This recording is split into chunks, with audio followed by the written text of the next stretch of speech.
Maybe big data has gotten too big. Whether you're a B2B marketer or a consumer brand, your data needs to be viable, relevant, and accessible so that Stirista can help you retain customers, acquire customers, and make it personal.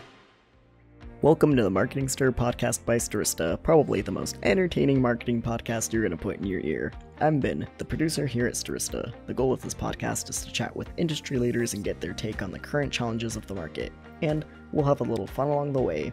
In today's episode, Jaime Punishill, the Chief Market Officer at nCino, chats with us about how having a product differentiation in the market makes marketing easier, and how as a single platform, the company data model can be usable across every unit of business. Ajay enjoys his favorite lunch restaurant, and Vincent enjoys an extra hour of sleep. Give it a listen. Ladies and gentlemen, welcome to another episode of Stirista's The Marketing Stir. I, of course, am your happy host, Vincent Petrofessa, the Vice President of B2B Products and Partnerships here at Stirista. If you're watching us on YouTube, not many of you do. That's okay. You listen to us, though. Boy, are you listening. And you're listening to us. We're in the background when you're starting your day, when you're working out. Thank you for telling me the way you listen to us. That's still a weird thing for me, but I love it. I love that you're telling me all this. I was just at trade shows and people were coming up to us, myself and my co-host. We'll get to our amazing co-host in a minute, but people are always telling us how much you love the podcast. That's a great feeling, and thank you for listening. We appreciate it. Before we start, if you're just listening to us for the first time, we are the Marketing Stir. We're Stirista. Who is Stirista? Let's just talk about us for just a second. There's no other advertising in this podcast. We refuse, and boy, do people want to advertise. No, no, no. Ladies and gentlemen, Stirista, we are a marketing technology company. We own our own business-to-business data, our own business-to-consumer data. We help companies through our own technology get access to those records through our email platform, through our DSP called Adster, Connected TV, OTT, Display. Email me, Vincent@Stirista.com. That is how confident I am. I just gave you my email address. The other thing I'm confident in, I just got to see him, ladies and gentlemen, and I'm going to see him again. How many people actually want to see their CEOs? Tell the truth out there. I actually like seeing my CEO. He is always informative and a fun time, work and fun. That's what we do here at Stirista. Ladies and gentlemen, my co-host, Mr. Ajay Gupta. What's going on, Ajay? Hey, Vincent. You are particularly happy today. I like it. I am. I know, even more happy than usual. And I got to sleep in one extra hour today. My wife and I switch off days because we have little children, and they wake up at 5:08 and 5:15. So it was my day to sleep in till about 7. Isn't that great? That is nice. Yeah, that extra hour when you're a parent makes such a big difference. It really does. Shout out to all the parents out there, working parents doing their thing. AJ, it's good to see you. You got a smile on your face too. What's going on? How's everything in San Antonio? Yeah, we actually just got back from our favorite lunch restaurant that you wouldn't care for, but it's Dashi. So shout out to Dashi. It is way too spicy for you. But yep, all those listeners out there. Brian and Blaine and Steve, this is the spot to be. So that's why I got to smile. Everyone knows that because, and listeners know this about me. They say to me, "Are you really can't tolerate spicy food?" I'm like, "Look, it's not my fault. I've got GERD. It's like I'm Italian. I don't know. Blame my parents for giving me tomato sauce when I was like 3 months old. I have no idea." But that's what you do at Italian for Italians. But yeah, no, I heard about Dashi. It's good time. I'm even, maybe I'm going to come out to the Texas area in June. We'll see. A lot of people keep telling me about a great trade show on the B2B side, the Forrester trade show in Austin. I keep hearing great things about that. Maybe our guest knows about that because he's my new go-to for all things B2B and all things B2B conferences. I met him before. We were talking. We haven't met in person. We'll change that because he lives close to where I grew up, so very close to New York City. Hope to meet him in person. Ajay. But we loved having him. We're going to love having him on. And recently there was another show. We happened to go to the Ramp Up show in Live Ramp in San Francisco recently. But the other show I was thinking about going to is the B2B Sales Exchange in Arizona. And I saw that my guy Jamie was there speaking on a panel, rocking it out. All the comments, how well he did. So we're happy, and it just kind of, adds some nice additional flair to our podcast, ladies and gentlemen. You know how I feel about the B2B side, listeners, being that is my role here. So, ladies and gentlemen, a nice warm welcome, please, to the Chief Market Officer. Chief Market, you heard that correctly. We'll talk about in a moment. At nCino, Jaime Punishill. What's going on, Jamie? Vincent, so awesome to be here. Thanks for that particularly generous introduction. I'm not sure I said anything so insightful out in Arizona, but it was funny. So you know what that does. People will retain those things. I love it. Sometimes I try to be funny. Some people say I'm funny. Sometimes they always say that AJ's naturally funny, and they say I try a little too hard. But hey, funny is funny. But no, that's great, Jamie. I was going to be at that show, and I know there's another one coming up in August. It's the B2B Sales and Marketing Exchange, sales and marketing, in the same room. What? Yes, it's possible, ladies and gentlemen. Do it. I was there last year in August. So go to that show. We always like to, there's some free advertising for you, ladies and gentlemen. But yeah, Jamie, I heard and I saw all the comments. Hey, funny is memorable. You did a great job. Those panels sometimes are just boring. And I was so glad to see that my new friend Jamie was doing his thing there. So, Jamie, talk to me about a few things here. So let's get nCino right out. What are you doing there? Tell my listeners here about the organization. Then your role, Chief Market Officer. At first, I thought that was a typo, and then I was like, wait a minute. Talk to me about what you're doing there.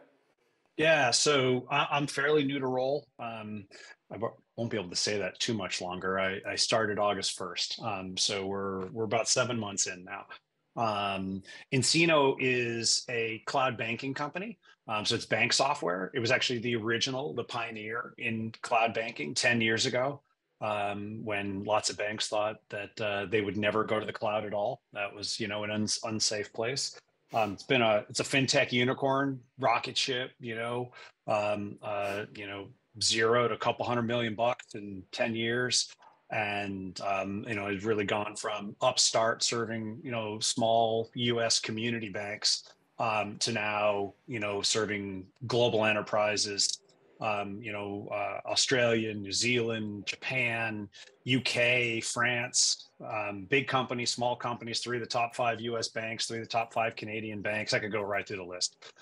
So it's been a tremendous success story, and I was fortunate enough to be asked to come in and lead a marketing transformation to help us go to from where we are to $1 billion as fast as humanly possible. I love that. And then that's the role, the market. I love it. So when they say Chief Market Officer, they're talking about the entire banking market. Is that what they're referring to there, the role? No, and I can't take credit for Chief Market Officer as a title. I can only take credit for asking for it and getting it. But there's a whole crew of marketers, and I apologize, I'm not going to remember the original person, but it came out of the Empowered CMOs group, which is a group of awesome female CMOs, really working together to support each other and to help elevate more women into leadership positions. And from a discussion they had there, somebody put out, I don't know, position paper or a blog post or something talking about the need to shift.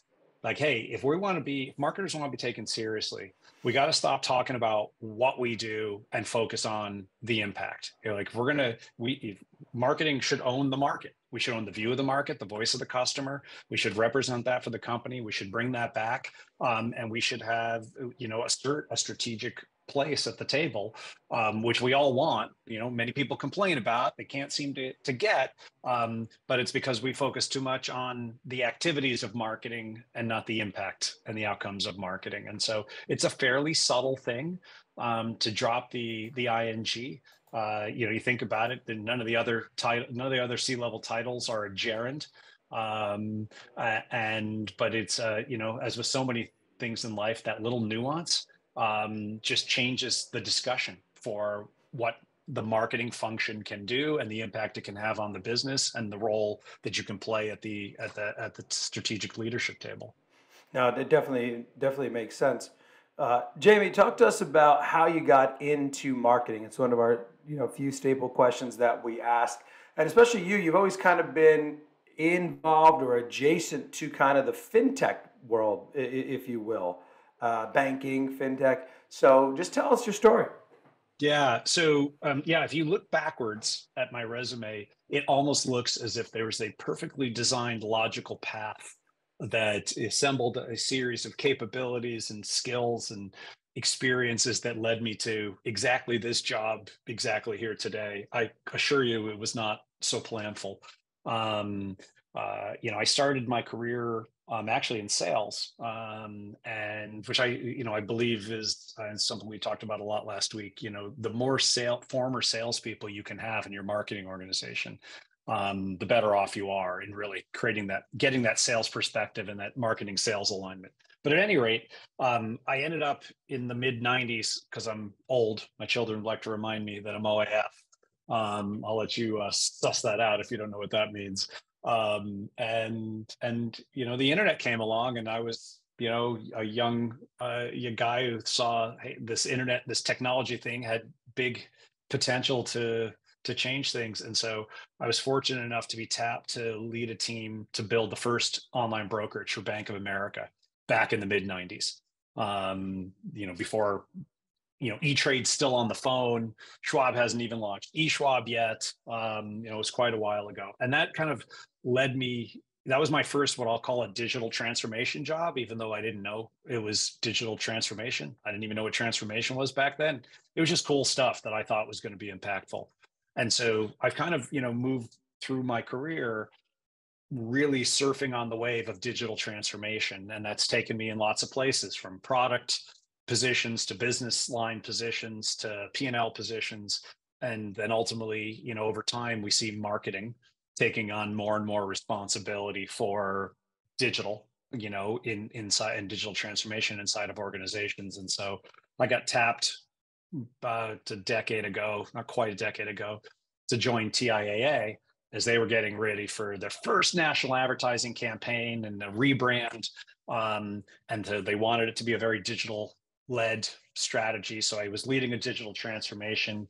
And then my team came up with such a good plan for what we would do digitally that the CMO asked if I would take over the whole campaign. And so that's where I cut my teeth on more traditional marketing things like TV and radio and print and and really getting into B2B demand gen campaigns, et cetera, et cetera. And so for the last 8 years, I've been plying my trade in the on the marketing side of the house, and here I am. Great background, Jaime. Would love to know what you're doing today for marketing. What are some of the channels that are working for you? Yeah. So I inherited a really interesting situation. nCino, was such a rocket ship and had early on, come to the conclusion if they built great product and if, we sell to banks, bankers very much look at what other bankers are doing. It's a slower, more conservative, risk-averse industry. If they built a great reputation and really amplified that reputation, they would be successful. And they were absolutely that. An incredible PR and comms function, an incredible sort of event strategy and market presence, but no demand gen function, not in the traditional definition of demand gen. And then we bought another company that had a smaller, it was a little bit smaller and had a more traditional marketing org, but really didn't have a lot of resources. So really what we've been focusing on is bringing those teams together, defining what we think the new marketing motion should be for the organization, and building that. And so we've had sort of an interesting 7 months where we are designing, flying, and building the plane all at the same time.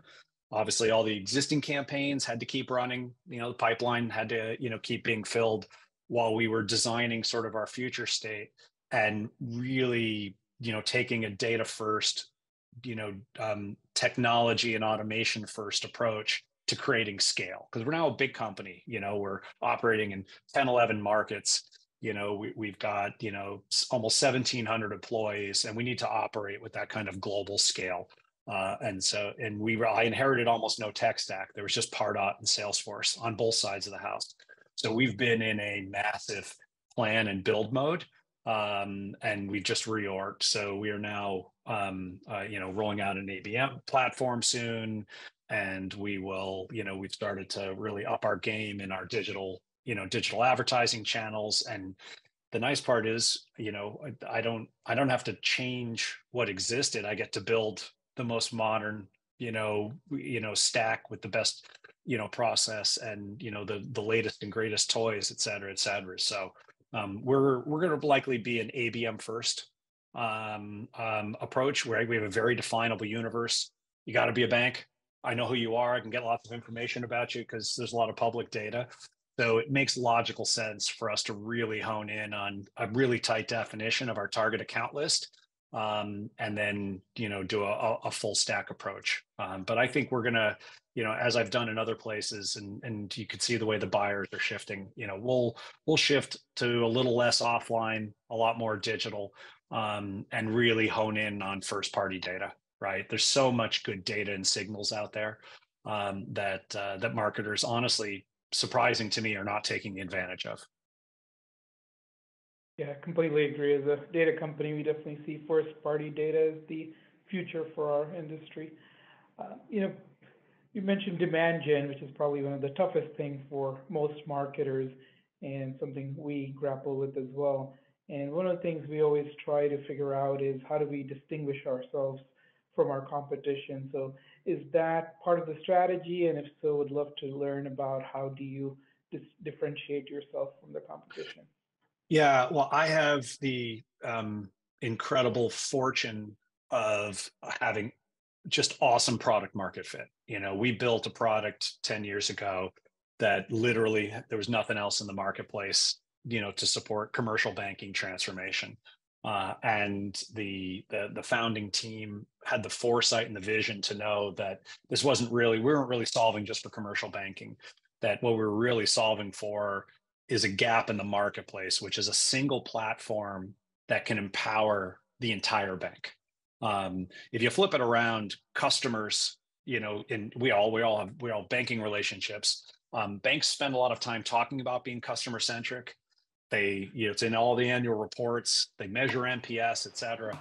But if you look at their tech stack and the way they're really organized by business unit, by regulatory construct. And you as a consumer, it's difficult to go from business unit to business unit. The credit card team and the small business lending team are not the same, even though they take all the same information. So we've been built as the only single platform. So we've got one data model that we can make that data active and usable across every business unit. So we actually have a substantial product differentiation in the market. That makes obviously the marketing a lot easier because I've got clear product and capability differentiation. But more tactically, one of the things I could tell fairly early on is as the company had matured and added lots of other solutions and added much more complexity, our story had gotten a little mushy. We're really good at telling that original story and a little less well at telling our more complex, more fulsome story. So we actually just completed a big brand positioning exercise to re-anchor the whole company and the marketplace in what we think is a very differentiated position. So stay tuned in the coming weeks and months as we start to roll this out. But we think we've got a unique way of talking to the market, and the market's changed even in the last couple of years too, right? I mean, digital transformation isn't exactly in the same sentence with with a blank check coming from all organizations. So I think how you interact and talk to the market right now is going to be quite different. And keep a lookout for that, listeners. Some of the new things being rolled out. It's nCino, the letter nCino. Jamie, talk to me about. Yeah, I'm curious because again, I heard a lot of people commenting on it. What panel were you on at the B2B exchange in Arizona?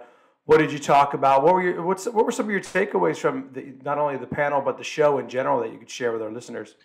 Yeah, so I was on a panel with Corey and FIS talking about just ABM in a down market and how each of the organizations was thinking about ABM and applying it.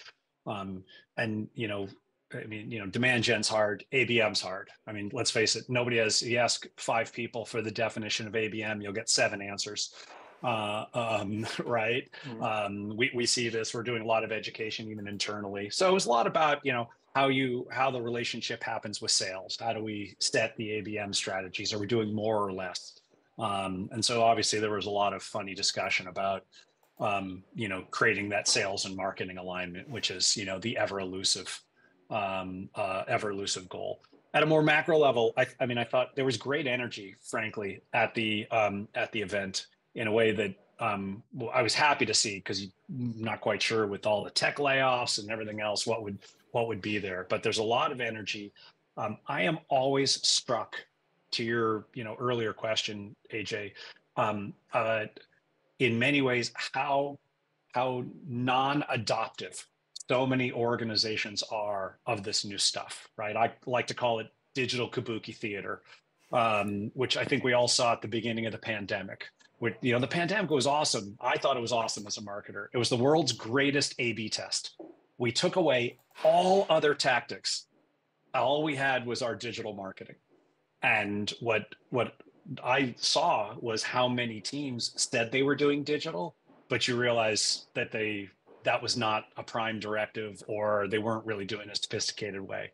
And so I was really still struck, Vincent, at how early in the journey so many companies are in really rethinking and resetting their approach to the market as being digital first, or certainly very heavily digital. You're still running as if we have analog buyers. They don't have great data. They don't have the right analytics on their website. They don't have awesome first party intent signals. They don't know how to action them. Their teams are still operating in old ways. And so that's what when I go to these things, I try to take a pulse of where we are relative to what's working out there and what's not working. And I continue to be struck at how slow the transition is into what I think a lot of us have been talking about people were talking about this before I became a marketer. But we're still, sort of in the, first few innings of the journey here. Yeah, no, it's funny you mention that, because I was kind of thinking the same thing when, we were just at this, that ramp up in the trade show. We're always kind of just seeing how we fare and how we stack up against other companies. And I remember someone talking to me about, well, was the whole conference about the deprecation of cookies still, and what's happened? I was like, you know what? It wasn't. I feel like people just haven't talked about that anymore. And it was just amazing to see what, just a year ago or for the last 3 years was a topic, and it's still very relevant, but it wasn't even there. And also retail media, retail marketing, all of that was a huge topic of this particular show. So it's interesting to see, just again, how we fare, what are the trends, what are people talking about, and why are people not talking about things that are still relevant. But yeah, it's always boggles my mind. But like you said, as people were out and about, and it's good to see that people were out these trade shows. I think 2023 is the year that I think it's back to almost normal. With that, Jamie, I wanted to get back to something you said earlier, and maybe you said that you were really proud of that TIA, campaign that you worked on there. But have there been other projects or campaigns that you're particularly proud of that you worked on, or is it at nCino rebuilding a lot of this, the technologies that you have or programs? Talk to us about it. Yeah. The TIA program, that was great because obviously that was my first one, but it was also my first sort of experience with how really thinking through the tactics and the audiences and the new digital capabilities could give our firm a strategic advantage, right? So, I mean, you're talking about now 2016, 2017. We were very early on using Facebook in B2B marketing. And we were talking about 15 20x improvements in click-through rates, in engagement, in account opens, et cetera, partly because we were almost the only ones fighting that fight. At Lionbridge, there were two things that which is my last company. We did a lot of, it was the same kind of, it was a marketing transformation. We took the tech stack down, we rebuilt it, we rebranded the company, or at least, refreshed the brand. But we did two things I think I was particularly proud of there. We saw how little, frankly, SEO was being done in the space, just wasn't a key priority. And so we made it a big priority and got a call from an agency or one of the industry analysts one day who had partnered with an agency to kind of do a look at how the industry was marketing itself. And he's like, how are you doing this? You're like 10, 15x better than everybody else. I'm like, I think we have a good team, but honestly, I think we're the only ones running the race. And I have a similar-ish view here where, I look at how our competitors are marketing, right? And look, if everybody's doing TV, I can do TV, but now I'm just crowded with everybody marketing inside of TV. So I'd rather figure out where there are, creative white spaces that we can reach people, that we don't have to fight so much for attention. And so at Lionbridge, we did our 25th anniversary campaign, which was sort of an even newer refresh in the branding journey that we had taken, and we kind of really reset the company into this new space of language AI. And that was probably one of the better, more, campaigns, things I was more proud of. Just really created a sustained motion. That was our first simultaneous multi-language campaign. So we launched a campaign on day one in 10 languages with a fairly small team around this new, messaging, with a truly integrated sort of campaign strategy that, had some, was really super successful. So I guess I'm always just trying to figure out where are the edges we can find. Because, like I'm looking at, I think CTV is underutilized right now, particularly in B2B. Great. So why am I going to go fight for email attention? Because I don't know about you, but I get 8 million emails. And not that we won't use email, but we can uniquely be in front of our buyers in a quiet zone by focusing there. And after this, and in a year, everybody will be there, and I'll start looking for something else. But I think that's actually part of the challenge and part of the success of the really good marketers, modern marketers right now, is you really have to pivot and adapt and look for new edges. They're not going to be the same, and they're not going to last for very long. Jamie, CTV for B2B. You're literally giving us our marketing pitch. It's great. There you go. There you go. You're welcome. I didn't even know, but there you go. Love it. So I think managing marketing teams is usually a tough challenge, because you have creatives, and then you have the analytical people, and sometimes media buyers. So what's been effective for you in managing and leading teams in various organizations? Yeah, look, every team is different, and it's hard. I'm 7 months in. I'm still learning this company. And what I can bring to it, and how I have to adapt, so that, my vision and my experience, et cetera, can come through in a way that connects with this team. And in my case, I've got two teams from two different companies that are coming together to form this new culture. And so it's always a journey. And I think you have to look at it as such. The other thing that I pride myself on taking a very learning first approach. I actually think in today's day and age, if you're not taking a learning first, leading with curiosity every day and dedicating time to it, I don't know how you stay on top of your game and stay successful. And so connecting that then to your question, I want to learn each of those functions and each of those disciplines and each of those approaches, because they are unique, how creatives look at the world versus how traditional demand gen people look at the world versus how the marketing ops people look at the world.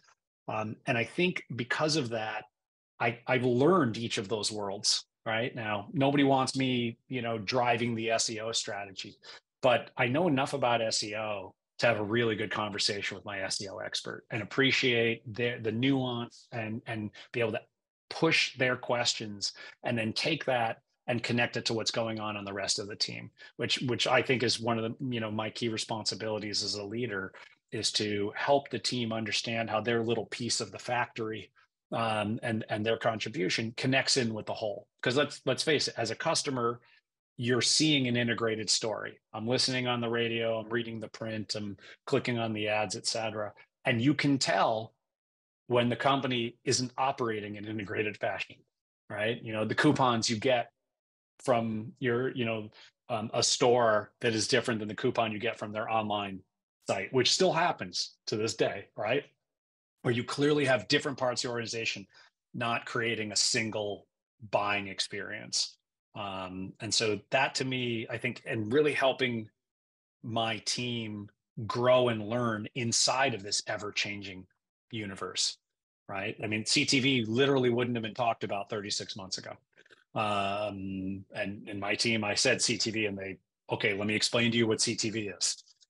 And there's so much of that. I don't know if this helps. One of the metaphors I use a lot to sort of reflect how I look at the world and how we drive marketing plan is, you got to think about like GPS. Your point of departure, your point of arrival. And, for a few years, I was driving up to Boston every week. My address from where I started was the same, and my arrival was the same every week. But the path was different every week. Weather, traffic, time of day, construction, whatever. And so, if you're really anchored on your strategy and your vision, and you really know where you've started, it allows you to be flexible and adapt as the conditions are changing. But you got to know those two things and have them anchored. And I think this is the best thing we can do for our teams right now, is help them understand what today is super valuable today and will almost be irrelevant in 24 months. There's a new version that you need to know for 24 months from now, right? There's a different SEO world than it was 24 months ago. I mean, heck, now we got generative AI, and generative chat. What's that going to do to the SEO experts? So that I think is, I spend a lot of time really working with my team on managing your career and growing so that you can really ride the wave of how fast things are changing. Jimmy, the next one is a fun one. It's one of our staple questions on the Marketing Stir. I'm sure you get a lot of messages on LinkedIn with your job title and experience. So would love to know what's one that actually gets a response from you, and more interestingly, what's one that really annoys you? Yeah, oh, boy.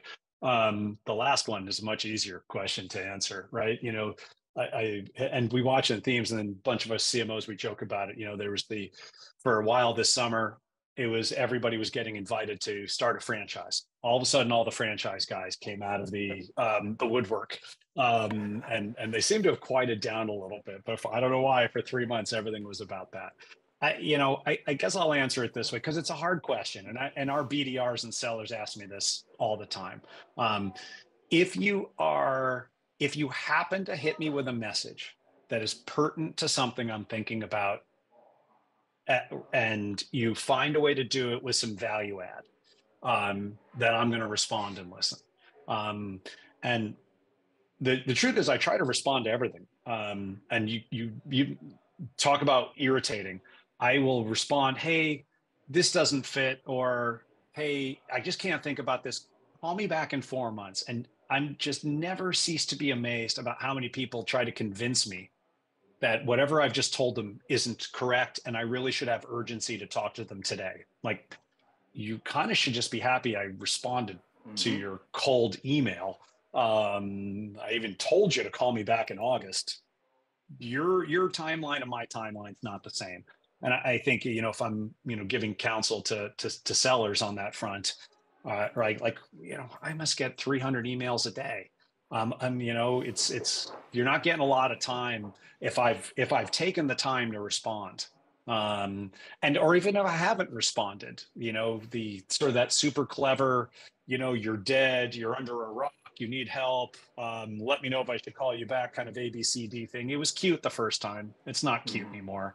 But I really think it comes to, there's got to be a value exchange, right? There's too much noise. And if you got a value exchange and you engage in a good conversation and you have some persistence, it can pay off. Our web design agency, I literally have been talking to these guys for like 8 years across 3 companies, and it just wasn't right. It wasn't right. But they kept at it. They kept adding value, and I knew at some point it would be right. And sure enough, it was right. And now they have a big project. And I think that's, whether it's LinkedIn or email, yeah, I might need that, but it might be number 99 on my priority list. But so stick around, because at some point it's going to move up on the priority list. And I think there's too much of I need to create pipeline this quarter, therefore you need to have urgency now to meet my needs, as opposed to kind of understanding where we are, taking that feedback, and then having the discipline to nurture that, because the time will be right. I love that explanation, Jamie, because it's something we haven't talked about, and specifically for that question that we asked, because you're actually responding to them, and then they're like, "Hey, no, it's still not good enough." And I respond to people too, and I get that every once in a while. I'll respond and I'll say, "Look, it's a no, and I know that in sales you appreciate the no, as opposed to the maybe." You know what I also find, something you said there, follow up with me in 4 months. They never do. Sometimes they never do. They forget, and it doesn't come back. We have a lot of BDRs and SDRs and sales managers who come up to us, AJ and myself now, who are saying, "Thank you for asking that question." The LinkedIn question is like people's favorite question, because it's like, we've retrained our BDRs to how to reach out to people. Because no C-level executive that we've had on the podcast has been like, "Oh no, email me 43 times and I'm going to then sign a $100,000 deal with you." No one has ever even remotely came close to that. So it's one of those, it's one of those lessons there. And be respectful of people's time. Also, it comes down to like sales management. If you are listening to this, it's like, you're right. I think a lot of the times, from the top down, you're creating that unnecessary urgency. I get it. Like, pipeline needs to be built, top of the funnel, it needs to be built, but you need to respect. We're all human beings here. We need to respect each other. So that one hit home for me. Yeah. A little patience and perspective, and again, I can tell when somebody has investigated my background, reads my LinkedIn posts, and I'm not super active, but I'm active enough. And you can tell when there's a thoughtful connection set. I can also tell when the marketing team has written, the 3 urgent, bullet points to try to share. There are people with needs. And even if I do have that need, it doesn't mean I have that need at this moment, right? Yeah. Because again, we got lots of projects, lots of things we've got to do. Just because we fit, an ICP doesn't mean we fit right now. I mean, I'm a big fan of the FIRE, whatever rubric you use, but FIRE works for me, right? Fit, intent, recency, and engagement. Have some sense, and then use that to judge how you want to interact with somebody. Exactly right. No, I love I love the comparison there. Jamie, 2 things before we wrap here. One, we'll get to know you on the personal side here, but I want to, this question I'm very passionate about. It's the B2B marketing? How does one stay innovative in B2B marketing, stay ahead of the curve? You talked about, the connected TV piece. A lot of people aren't doing that to the B2B marketer, but those business professionals, they're at home, right? So but talk to us a little bit about that, how to stay Yeah. innovative. By the way, they're not just at home, right? They're on the road in their hotel where you now can pull up your Netflix account or your Disney Mm-hmm. Plus account or whatever. Or I've downloaded it on my phone. So, I got the episode. So many new ways that you can Mm-hmm. consume the media. Um, I, it's a hard question to answer because some of these things are like, oh, I don't know how I do it. I just do it. Mm-hmm. But I will say this, I'm going to guess 5 to 10% of my week. So that's not an insignificant amount of time. Reading, talking to vendors that I may or may not even know I need right now. But I do it because I don't know how you can stay on the edge without doing that. And so it's a little like, the way people say, hey, if you can write, you just got to say every week, I'm going to spend an hour, I'm going to write that blog post. Or you want to do a podcast? Okay, you got to commit and you got to do it and decide that this is really important and let it sustain and build itself over time. And I feel the same way about the learning. You have to decide that you're going to do it and you have to commit to it and sustain it. It's not like, oh, I'm going to spend a week learning this quarter, or March is going to be learning month. I don't think that's how it worked, and so it's not easy. But I've always believed I never want to go to a conference actually and learn something like radically new. I love to hear new ideas and new ways people are doing things, but I've almost view it as a failure on my part if I go there and like, wow, I had no idea this was a trend. But I can only do that because I spend quite a bit of time consuming lots of content and talking to lots of smart people to just keep the information flowing into my head. And back to your other question, AJ, I do it across all disciplines. I'm just as interested in understanding what's happening in the tech stack as I am as what Google's doing, in the algorithm, as I am understanding, new strategies around creative. And in my industry and outside of my industry, you never know where those inspirations are going to come from, right? And that, I think, is the key, is because you got to get lots of inspiration and lots of inputs, and then you'll come up with your own alchemy for that. No, it makes complete sense. Thanks for sharing all that information, Jaime. We appreciate it. Get to know you personally, right? You're you're in a New York adjacent area, Connecticut. There, were you always on the East Coast here? Or did you grow up around here? Tell us what you like to do for fun. Yeah, no, I was born in New York City, but my parents decided to raise me in the country, so to speak. So we moved to Western Massachusetts. I grew up there, went out to the Bay Area for college, decided that was kind of an awesome place. So I stayed there for a decade, then got a job in Boston, was there for about a decade, and then I've been in the tri-state area since about the mid-aughts. So I've lived in some pretty awesome places. Right. My new company is headquartered in Wilmington, North Carolina. So started to learn about North Carolina a lot. I'm down there a lot, even though I'm staying remote. As to the hobbies question, I just sent my youngest child off to college in late August. So I'm an empty nester. And one of the first things I realized was, wow, I have no hobbies left. I spent so much time at softball tournaments and swim meets and all those things that I'd let a lot of my personal hobbies fall by the wayside. I'm like, what am I going to do with my time? So went out, got myself a bike, and so I started road cycling again.